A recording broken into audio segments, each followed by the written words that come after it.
There are many different reasons an external drive may not show up normally on your computer. If this happened to you and the data on that device is important, there are a few things you should know in order to have the best chances of getting it back. This video is mostly to help those individuals with important data on their drive better understand their situation. This information is intended to help you learn the potential causes and then truly know the proper procedure in safely getting your data off that drive. There are a few troubleshooting tips included in this video that may help you get back up and running quickly.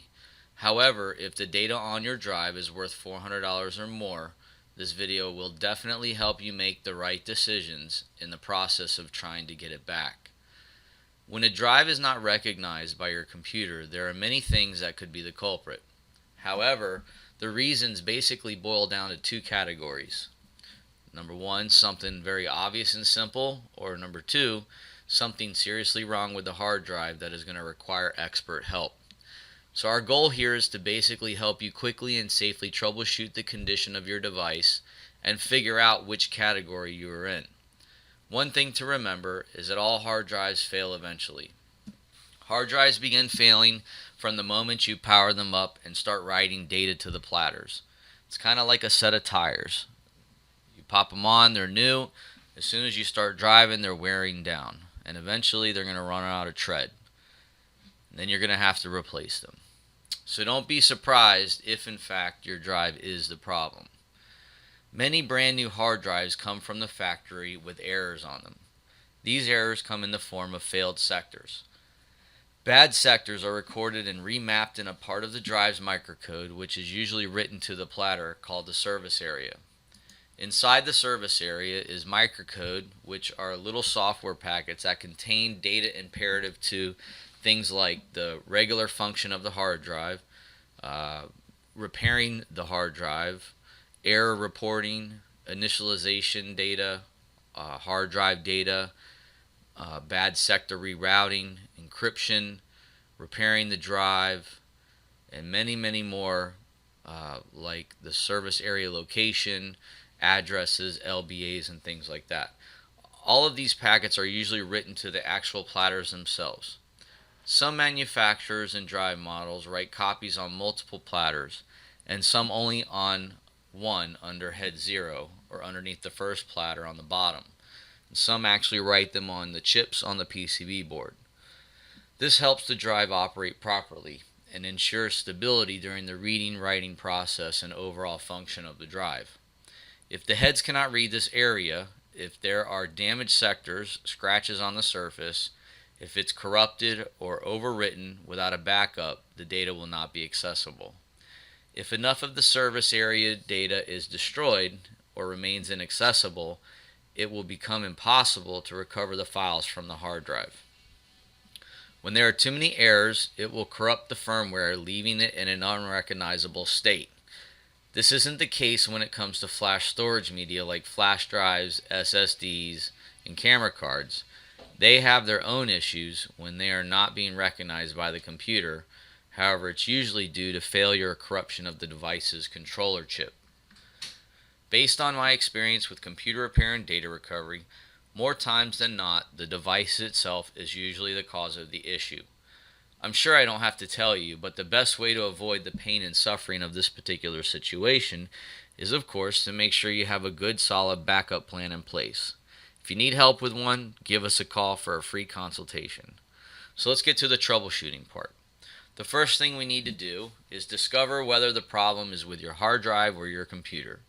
We need to do this quickly and as cautiously as possible in case it is actually your hard drive that is the problem. Why quickly and cautiously?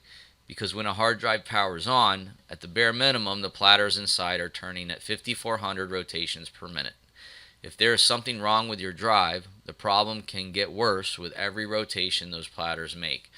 No matter what anyone tells you, believe that there is a point of no return with hard drives. Some hard drives do become unrecoverable no matter how much you're willing to spend or what company you go with. Any data recovery expert will tell you the first attempt at data recovery on a hard drive is always the best chance of getting the data back. Each personal, family, friend, and IT department's effort to get the hard drive to recognize is wearing it down even more. This usually makes the situation worse. Every attempt after that, the chances go down drastically. So we need to know if the drive is not recognizing because of a software, computer, or a hard drive issue.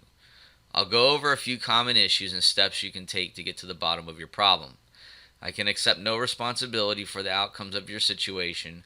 However, I will say with confidence, you should learn what steps to take and choices to make when deciding how to get your data off your storage device when your computer is not recognizing it. First, you must understand why the drive is not being recognized. There's a few ways to do this without special equipment that are simple enough for you to do on your own. You don't have to be a computer expert to do what we call deductive reasoning. If A equals B and B equals C plus 1, then A also equals C plus 1. Pretty simple, I know, but you would be surprised how many people make it complicated. Normally, people skip right over the first step, trying to figure out why it's having the problem it's having. Mostly people guess, they search online, or simply ask companies who have no idea what they're talking about. So let's find out if it's the computer or your drive. A few things to remember. We don't know if the drive is failing, so we need to be as careful and intentional as possible. During any of the procedures I'm about to cover, always keep an ear out for any sounds the drive is making. There's a healthy sound and an unhealthy sound. Healthy sounds are whirring that shouldn't be too loud. Unhealthy sounds are pretty much anything else in the family of clicking, beeping, scraping, ticking, knocking, or a motor that spins and stops repeatedly during initial startup. If you hear any unhealthy signs, stop immediately. Power down your hard drive and call us or another professional recovery company. So here's a few troubleshooting techniques to try. Repower the computer. Many times this has fixed the immediate issue. However, it doesn't preclude a more serious problem on the horizon. So if it works, immediately back up your data just to be safe. You can check all the cables, usually the SATA cables or the ID cables or the SAS or whatever kind of cables you're using. Check them, even replace them, or if it's a USB cable for an external drive, replace that or try a different one. Number 3 is you can try to slave the drive to another computer. Make sure to always handle the drives with care. Imagine your drive is an egg and treat it that way when you move it or set it down. Slaving the drive to another computer means simply just hooking it up to another computer using an external device, either a docking station or a cable that will allow you to give it power as well as connect it through IDE or SATA. 4 is check the power cable. Both of these cables can be easily checked with another identical one. For the power cable, make sure to use the proper voltage. Number 5 is you can check the BIOS settings. Sometimes the BIOS settings can cause a device to not be detected or recognized during installation or through regular operation. Please refer to your motherboard documentation to check these settings. This is usually rare. Number 6, is your computer infected? Now this can be a tricky one, as both an infection and a failing hard drive can cause the computer to act in a similar way. It's important at this time to trace back what's been happening to the computer over the last few days or weeks before the drive became not recognized. In other words, how is it performing? Slow computers, folders and files that freeze when opening them, blue screens are all typical signs of both a failing hard drive and an infection. If you're infected, you should be able to be detected on another computer without a problem. Did your file system get corrupted? Would be number 7.